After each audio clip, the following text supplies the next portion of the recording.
This is Walt Disney World Today. Give us 5 minutes and we'll give you the world. It's Wednesday, February 14th, 2007, and this is episode 218 of Walt Disney World Today. I'm Matt Hodgeberg from MGMstudios.org. On the show today, we have Mike Scopa of MousePlanet.com. Welcome, Mike. We were, of course, extremely enthused when our market research probe discovered the Earth. A world with so many eager customers is always worth our greatest effort. Anybody? Extraterrestrial alien encounter. You got that right. That's Mr. Clench. Yes. Oh, you're going to the big prize closet. He gets the Geek Award. I'm going to a big closet. Is that what you're saying? The big prize Back in the closet, Matt. Can't keep my people down. Also on the show today is Mike Newell of Mouse World Radio. Miss on board Fez. Happy Valentine's Day. Oh, You can answer like a man. What can I do? Carrie loves Disney. And also on the show today, back from many, many episodes, it's good to have on the show again, Len... How do you pronounce it? Ista? Now, I mean, to be fair, we recorded 2 weeks ago. We recorded some shows on times when it wasn't good for my schedule. And last week I was in Las Vegas for Christina's wedding, and yes, she did have Elvis actually at the ceremony. There'll be more details coming on, but it's good to be back on the show. This is our reunion show. This is our reunion show. That's right. It's first it was Van Halen, then it was the Police. The Police, yeah. Now it's us. Now the Geeks. Now the Geeks, exactly. Well, it's Wednesday. We're answering your listener questions, and our first one comes from Anna, from Port Jefferson, New York, who writes across the pond from Matt, who writes, "Hi, gang. Great podcast. I've been listening since it was in its infancy. I'm planning a trip to southeastern Mecca for December 2008, and I'll be staying at the Wilderness Lodge. Last time we went to Disney in May 2006, we spent way too much money and ate too much of mediocre food. I was thinking about booking on the concierge level at the Wilderness Lodge to cut back on food. We don't eat much in the morning. A muffin and a cup of tea will do. Then have a late lunch and enjoy the Scopa Special. Then after the parks, have a little something special more from what they provide on the concierge level. Looking at the Disney Board's Wilderness Lodge frequently asked questions of what is served, it seems sufficient. What do you guys think? Is this plausible, or am I just kidding myself and just looking for a reason to book concierge?" Look, she's looking for a reason to book concierge because I'm not sure I understand what her objective is. Was it to save money on food and Yeah, she wants to skip breakfast, or at least get breakfast through the concierge level, and then come back after the parks and have maybe a quick snack. Well, what's the difference between a concierge level room rate and a Savannah room rate? Is it about $100, $125? Len, I'm trying to. The rack rate for both? Yeah, what's the rack rate for a Savannah room versus a concierge room at the Wilderness Lodge? Now, what time was it? It was in March, May, June. December 2008. December 2000. Whatever. She had gone in May, but she wants to go back for December 2008. So they haven't done the rack rates yet for 2008, but among the deluxe resorts, that's the thing, concierge. No, you're looking at like depending on when you go in December, it's about $160 difference between a standard view room and a concierge room. So you can't eat $160 worth of food at the concierge. I mean, unless you got 4 people. Right. If you got a family of 6, maybe. I mean, concierge is what it is. I mean, it's a nice perk. It's not the most cost-effective thing on earth, but it's going to get you. It's a nice perk to have, and if you can swing it, if it's financially affordable for you, why not go for it? But if you're looking for it to be a means of, like Anna said, cutting back on food spending, then that's not going to be what you're going to be getting. You're probably going to end up spending more money in the long run, right?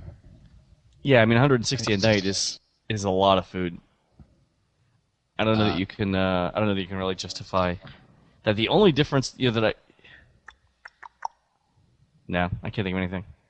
Well, Anna writes, secondly, having Len's unofficial guide 2006 said one of the best times to go is after Thanksgiving weekend through the first couple weeks of December. During a recent podcast about Mouse Fest, a comment was made about the first few weeks of December, that those weeks were really not that good anymore regarding attendance. So, if I plan to go down between November 30th and December 5th, do you think it'll be low attendance time? Yep. What the 2 days? November 30th through December 5th. Yes. Yeah, no problems at all there. The things you want to watch out for are the Pop Warner Football Championships, but I think those would probably start around the 5th. And also there's a Performance Racing Industries conference towards the end of that, but November 30th will be fine. And also adds, lastly, I'd like to thank each and every one of you that made me look ridiculous while driving to work. I've seen people staring at me while I'm laughing all alone in my car listening to your podcast.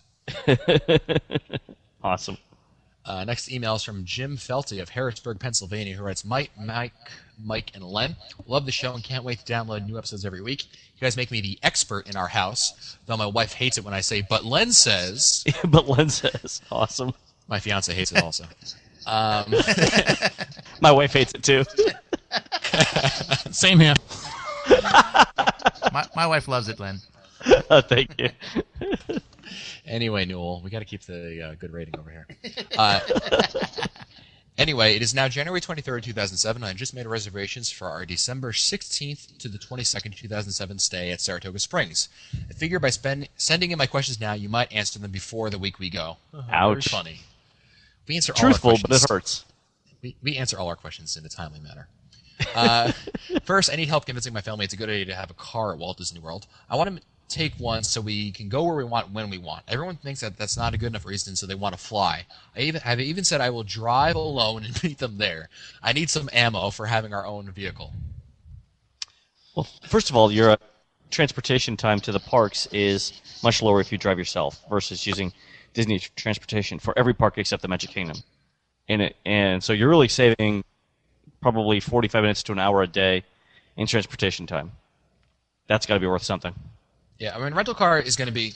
I mean, you can rent a car, Jim. It's not. You don't have to go just the bring your own car. I mean, that could be a viable option. I would recommend Priceline.com if money's the issue there. But I mean, you're going to save a lot of time in terms of convenience. I know that I just used a car on my last trip, and boy, what a difference it makes to be able to go. Not versus have to wait walking. For the bus. Yeah, walking. That too. Jim also writes, secondly, this is a question for Mr. Newell. As a DVC member, can I park at any on-property resort for free? That goes true for any. Yeah, you don't have to be a DVC member. Right. If as long as you're a guest of any resort. Hey, Mike, for DVC members, is valet parking free? Valet parking is free at certain resorts, not all of them. It's free at the Boardwalk.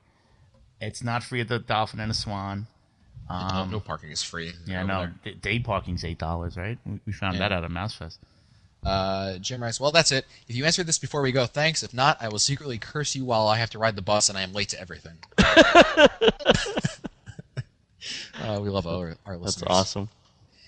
Jim from California writes, hello, I just wanted to thank you guys for some advice you gave in April 2006 in show 89 concerning a wedding dessert party located at Epcot. You guys suggested the lower UK pavilion, and it was perfect. Oh, the awesome. view at the waterfront, the built-in benches, and even the prevailing winds, as you guys said. Thanks, it was the perfect way to end my wedding done by Disney. We predict the weather that far out. It's just another feature in what we do. Brian Fikes of Fruitland, Maryland, writes, I just thought I'd give you some more fuel for your debate about the best burgers on property. I was a quick service food and beverage college program cast member at Pinocchio's Village House in 1997, or as I prefer to call it, the Pinocchio's Village House, because it's pronounced weird. Anyway, back then, Pinocchio's Village House still served burgers. I was frequently farmed out to cover shortages in workforce at various locations, as I was very versatile and willing cast member, even working cases once or twice. You fellows talk about who has the best burgers in the world and mention that Pico's Bills is the best. I have to laugh whenever you talk about this topic, at least back then, and I assume the same today. Pinocchio's Village House and Cosmic Rays use the same burgers. They all use the same cooking method. So But that's the difference here is love. I think the Pico Spill employees put just maybe a tender little kiss on each one. I don't know. Well, Brian says now, this isn't to say there couldn't be differences. The attentiveness of the cast members keeping the bars fresh, cooking the burgers properly, messing it up was hard to do, but it was automated. I guess even ambiance could change the way things taste, but I thought you guys should know that from a cast member standpoint, the burgers in Magic Kingdom, and I assume most of the all over property, are all the same. Actually, I thought great the best burgers were in Concourse Steakhouse. Well, if you were on the show, Len, you would have been able to. Oh, that's right. Sorry. Oh, snap. Ow, that hurts, man. You strike me to the quick. It's tough love. It is. It's all right. Brian writes, great podcast, by the way. Len's trip report to the Hotness Castle Hotel remains my favorite episode. I nearly wrecked my car listening to that one. Hotness Castle Hotel.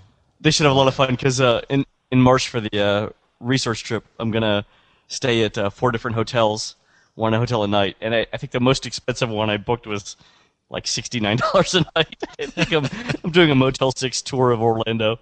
It's going to be fabulous. Enjoy that Howard Johnson enchanted Len. No, I'm not going back there again. Next email is from Melissa from Windsor, Connecticut, who writes, hi guys, love your podcast. I started listening yesterday in preparation for my January 20th to 27th trip. She definitely must mean 2008 because we always get to our notes. I'll be in the park for 8 days with Park Hopper, 2 of those abbreviated because of travel, but not too much. I am hoping to visit every attraction in each of the 4 parks over the course of the trip. I know that Len has his Ultimate Magic Kingdom touring plan, but I was wondering if one existed for the other 3 parks.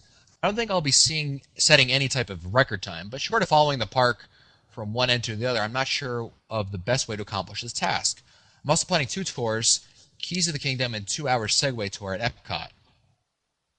So Len, is there ultimate touring plans for the other 3 parks? There's not, but this is the second time someone's asked for them. I think it's definitely possible to do the Magic Kingdom. It's certainly possible to do the Animal Kingdom.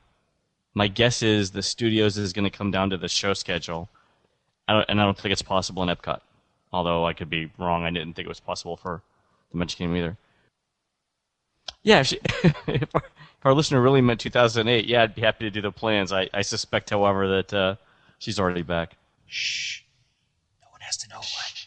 Oh, sorry.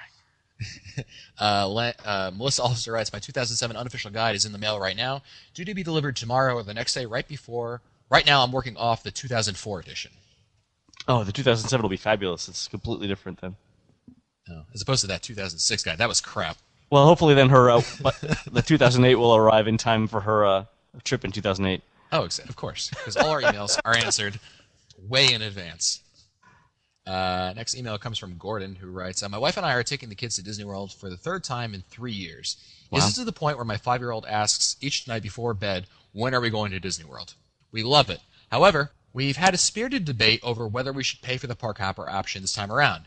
In previous visits, we have used it once or twice, and I like the flexibility. She says if we plan better, we don't need it, and can save a couple $100. Your advice? Advice is don't argue with your wife. I mean, really, regardless of whether you're right, let's just ask ourselves whether it's worth an argument is worth a couple $100. I mean, I think with proper planning and the the willingness to do, do a majority of the attractions in the parks, you shouldn't need to park hop. It also depends on what time of year you're going, because depending on the park hours, you may or may not have that ability anyway built into the day. Mike Scappa, what do you think? I think that all bets are off because once you get there, things could be different. Once you're there, the adrenaline's going. And actually, it's not a bad thing not to get the Park Hopper option because if you want to, you can just add it. And what is it, $40 a ticket? So 43 or 44, whatever. So, it might be worth not getting it. And then when you get there, you make that decision. The only thing I would want to reinforce is that if you're going to make the change, I would make it early in the vacation so that you're not paying a lot more per day towards the end than you would at the beginning of your vacation. Yeah, solid advice right there. I like that idea actually, because if you get a couple days into the trip and you're covering everything you want, you can make a decision then about whether you want the Park Hopper option. I like that actually. You're probably gonna make up your mind within the first 24 hours of your vacation. I think that's a fair assessment, Mike. If you get through the Magic Kingdom, without park hopping, I mean, what's gonna be left? You're gonna do Animal Kingdom and then park over to Epcot? $40 per person? Tough to say. Depends upon how long your ticket is. Next email is from John from Oklahoma, who writes, hello, I really enjoy listening to your podcast. I find it very informative. I have a question relating to theme park admission.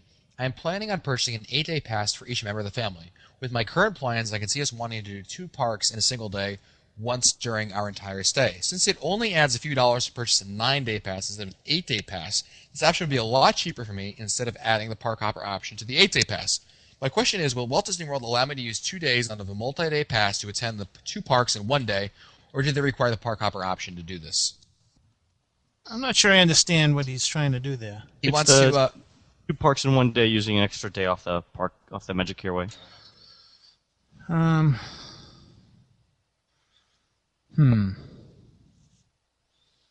I'm guessing that. Well, go ahead, Matt. Go ahead. Well, I mean, he wants to. He has an 8-day pass, and on Right. only 1 day he wants to go to 2 parks in 1 day. He wants to know if he can burn 2 days of his pass on in this 1 day rather than get the park hopper option. Nope. I get the park hopper option. Dude, don't that's think you It's an can do 8-day that. pass, right? I know, but he's 8-day only going to pass. use it once. Well, I don't think you can do that though. You can't use up 2 days at once. Can you? no, you can't. No, you can't. That's exactly right. Right. So you have no choice. So he has the yeah. He has Even to if get he the did, hopper. he has to either get the hopper or just don't do it. Exactly. Yeah, I think so. I agree. I mean, for over a period of 8 days, that's adding. If it's an 8-day ticket, then you're adding maybe $5 and change per day, just to be able to get that park hopper option. If it's a 9-day pass, it's down to something like maybe just under $5 a day. So it's definitely worth it. Quick question from Gordon, who writes, I have an even more important question for you. We were trying to decide if we should drive to Disney from about a 7-hour drive away from Walt Disney World and check in and visit the Magic Kingdom on January 1st, or would it be better crowd-wise to wait until January 2nd to drive down and put in a half day at the parks? People are probably going to be driving home on January 1st, don't you think? Yeah. I would say That's so. what I I mean, think. once you get, New Year's is, most people were in the parks on New Year's Eve. New Year's is, I think, still kind New of Year's Day, they're waking up, they're driving back home. Yeah. I It's would 2008? say. Of course. What day is it? What day of the week is it? 2008. You never. Of could course, be- that's never happened. That's a Tuesday.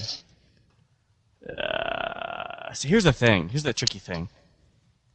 Most people are going to take off December 24th through the 28th, which means they're going to have to go back to work on the 31st or save up the extra day vacation.